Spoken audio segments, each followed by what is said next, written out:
There are two stories in the media today that have, of course, been raising alarm bells over children. First, in the Sowetan Live, the story of a Boksburg mother who said she held on for dear life when a man tried to grab her daughter through the car window on Friday. They have laid charges with Boksburg police over that.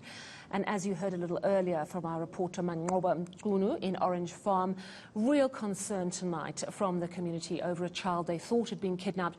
Turns out the child is fine, but the point being made by the residents of that area is that children go missing, they're abducted, and sadly they are murdered. Just over the weekend, 2 children were found dead in Orange Farm. Well, let's talk to Bianca van Asverchan of Missing Children South Africa. Good evening, Bianca. You know, one of the issues is the stats, I think. Africa Check wrote an article saying that it is very hard to know just how bad child kidnapping is, because there isn't a lot of reliable data about kidnapping in South Africa. So all police have to go on is how many cases are opened with them.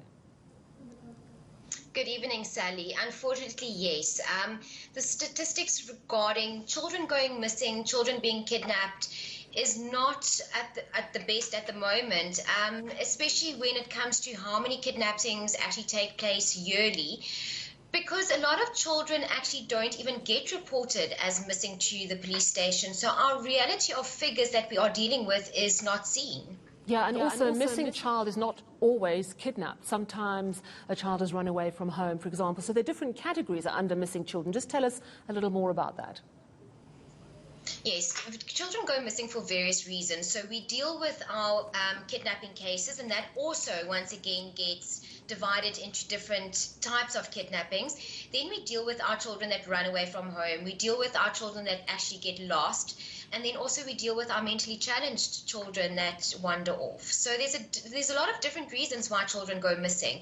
And if we get back to the kidnapping part, we've got kidnappings that happen for human trafficking. We've got kidnappings that happen family abductions. Then also we deal with our opportunistic kidnappings. And like you mentioned earlier, the kidnappings for ransom. All right, so can you tell us, and this is obviously anecdotally, but with your organisation, are you seeing any increase in kidnapping of children for human trafficking? That's actually very difficult because, unfortunately, when it comes to human trafficking cases, only 1% or a very small percentage of victims are ever found. So we as an organization have a 77% success rate in finding our missing children. Unfortunately, the 23% that is left is either found deceased or has not been ever found. And that makes it very difficult to say, yes, this is human trafficking related or not, as a lot of them, the victims are actually not found. All right, so when a child is not found, it's very difficult to know what the motive is, whether it is indeed a child being trafficked into the sex slave trade, or if it's a child who ran away, got into trouble, fled the country, or perhaps died. Is that what you're saying? Yes. And especially also the children that run away from home, we really ask them to know that they put themselves in a vulnerable position out there on the streets that makes them an easy target to be kidnapped or taken for human trafficking purposes. So what is the biggest risk with missing children? What is by far the biggest category? Is it kids who run away from home? Well, yes, our biggest category is those that we classify as runaways, but also, once again, it's not just children running away for no reason. There's sometimes abuse happening at home, bullying at school. So there's always a reason behind why the child is running away. But as mentioned, it puts them in a vulnerable position, being out on the streets and having nowhere to go. So that makes them an easy and a soft target. So the sad reality is most missing children are probably fleeing an unhappy home. But of course, what grabs the headlines are these worrying accounts of children being snatched from a car or someone attempting to snatch a child from a car. Bearing in mind that whole gamut of why a child might go missing, what is your advice to parents? I mean, is it to be absolutely over-vigilant and keep your child right next to you all the time? I mean, just how dangerous is it to have a child in South Africa these days?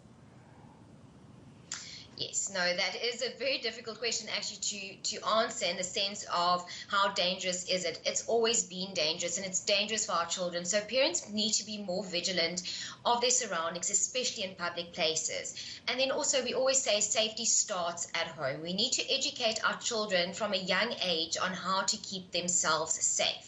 And the other main aspect also is social media, especially our teenagers. That's on Facebook, on Twitter. Parents need to actually just sit down, have a chat to their children, monitor their social media activity to know what and who they are talking to. And one of the most important things, especially when a child goes missing, is please do not wait 24 hours before reporting it to the police. It needs to be reported immediately, as the first 24 hours to 48 hours is crucial when a child goes missing. And that is such an important message, and the police know this, so they must not try and turn you away if it's less than 24 hours. Thank you very much. Such an